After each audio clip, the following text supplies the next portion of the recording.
시청자 여러분 안녕하십니까. 여러분의 경제적 통찰력을 길러주는 경제아카데미입니다. 지금부터 오늘의 경제아카데미 방송을 시작하겠습니다. 오늘은 2020년 6월 8일 한국경제 머니입니다.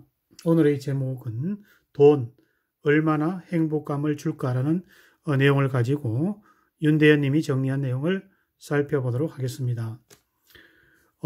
돈 뜨겁게 사랑하고 차갑게 다루어라의 저자에서 주식 투자의 전문가인 앙드레 코스톨라니는 주식 투자에 있어서 심리가 미치는 영향이 90%에 이르는 경우도 있다고 했다.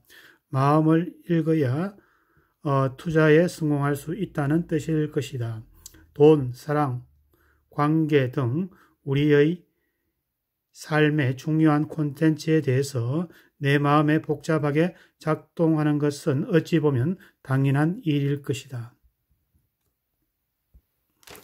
지혜로운 사람이란 뜻의 인류를 가리키는 호모 사피엔스 관련 책들이 유행하고 있다. 국내외 저자의 책을 몇 권 읽으면 왜 인기일까 생각해 보았다. 먼저 호모사피엔스에 대한 여러 분야의 연구 결과, 즉 사실을 기반으로 스토리텔링한 것이 이유가 아닐까 싶다. 실제로 작가의 주관적인 상상과 해석이 책에 더 가득해도 진짜인가 봐 하고 몰입하게 된다. 또 예언서처럼 호모사피엔스라는 종의 위기를 담고 있다는 점도 흥미를 끄는데 열심히 살고 있는데도 여전히 힘든 현재와 미래에 대한 불안이 도대체 무엇이 문제인가 하며 관찰자의 입장에서 호모사피엔스라는 종을 살펴보고 싶은 동기를 제공하지 않나 싶다. 또 남의 탓으로 심리 방어라는 점도 이유가 될 수 있다는 것 같은 내가 왜 문제가 아니라 내 영혼에 담긴 호모사피엔스라는 하드웨어 자체에 뿌리 깊은 단점들이 존재한다는 것이다. 예를 들어 호모사피엔스의 저자 유발 하라리의 말을 빌리면 인간은 권력을 획득하는 데 매우 능하지만 권력을 행복으로 전환하는 데는 그리 능하지 못하다는 것이다. 어떤 이유든 호모사피엔스가 유행이라는 것은 내가 나를 잘 모르고 있음을 느끼는 것이 아닐까. 내게 보이지 않는 마음속 운영 프로그램에 대한 호기심의 정대라고 볼 수도 있다. 돈이 있으면 편리하게 폼을 잡을 수 있는 세상이다. 그럼 돈은 얼마나 개인에게 행복감을 줄까? 생존에 필요한 단계까지는 수입이 늘면 행복감도 함께 커진다. 그러나 먹고 살만해진 이후에는 행복과의 연관성이 뚜렷지 않는 것으로 되어 있다. 왜 그럴까? 돈이 많으면 더 행복할 것 같은데 자족이 증가하기 때문이라는 연구 결과가 있다. 돈이 많으면 남에게 도움을 청하고 싶은 마음도 남을 도와줄 마음도 줄어드는 경향이 있다고 한다. 그렇다 보니 행복의 원천은 사람과의 멀어지게 된다는 것이다. 이런 어떤 연구를 소개하면 나도 자존감이 증가해 외로워질 만큼 돈 좀 벌었으면 좋겠다는 이야기하는 분들이 있는데 사실 필자의 마음에 격한 공감이 일어난다. 나를 위한 감사 행동. 돈 많으면 부러운 마음은 들지만 그것만으로 애정과 존경의 마음이 생기지는 않는다. 갑질, 사회의 경제적 지위가 곧 존경을 받는 나의 가치란 속물적 착각에서 나오는 것이 아닐지 모르겠다. 내가 이렇게 훌륭하게 나를 진심으로 존경하지 않으면 폭력적인 은행을 자기보다 가치가 떨어진다고 여기는 약자에게 쉽게 내뱉고 사랑과 존경을 강제로 요구하는 것이다. 두려움을 줄 수 있지만 진짜 애정과 존경을 상대의 가치 있게 먼저 존중해 주는 사람만이 가질 수 있다. 손님이 왕이란 말, 최선의 서비스를 제공하는 이야기겠지만 거부감이 든다.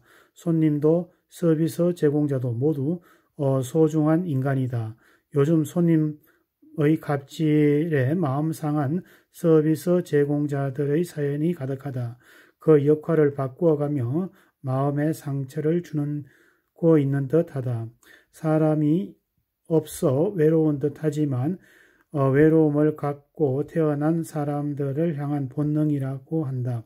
그런데 외로울 때 나를 더 사랑해 달라면 자기 중심적 요구를 하는 것보다 남을 배려하고 도움 때 찾아오는 행복감이 더 크다고 한다.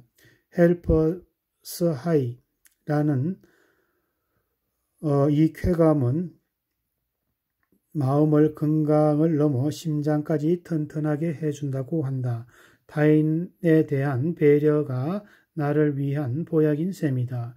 이 보약은 상대도 나와 같은 소중한 인간이라는 마음이 있어야 구매할 수 있다. 인생의 목표가 어떻게 되느냐라는 질문에 금방 대답을 못하는 사람들이 많다.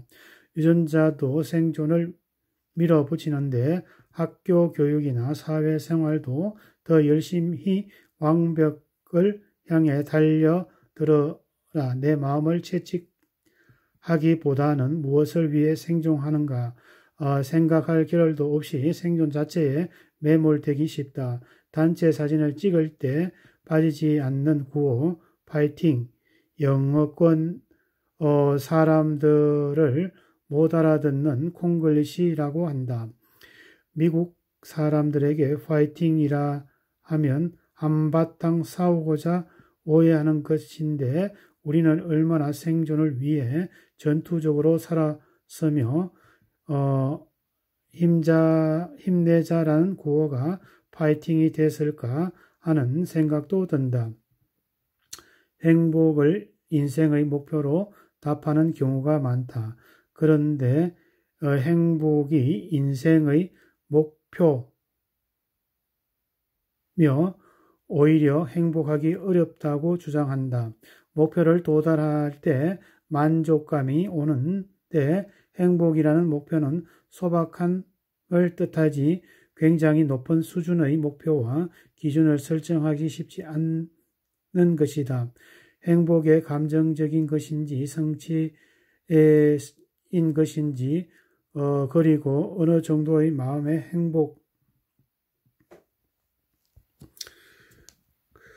그리고 어느 정도의 마음이 행복하고 사회적으로 성공해야 행복에 도달할 것인지 기준 설정이 어렵다. 행복은 목표보다 내가 세운 행동 목표를 실천했을 때 자연스럽게 찾아오는 결과물로 생각하는 것이 좋다. 어떤 행동 목표가 행복을 마음에 잘 가져오는지에 대한 연구들이다. 대표적인 것은 하나를 소개하면 감사 행동이다. 감사 일기를 쓰도록 한 그룹과 불평 일기를 쓰도록 한 그룹과 비교해보면 전자에 속하는 사람들이 더 행복하고 건강했다는 것이다. 감사의 편지 말입니다. 이 세상이 돌아가는 것도 그렇게 감사할 게 있겠어야지 감사하지란 생각이 들지만 내 몸과 마음의 건강을 위해서 나를 위한 감사의 행동은 연습할 가치가 충분히 있다. 마음이 있어야 자연스럽게 행동이 일어나지만 반대로 행동이 내 마음의 행복 반응을 일으킬 수도 있다. 내 몸과 마음의 건강을 위해서 나를 위한 감사의 행동은 연습할 가치가 충분히 있다.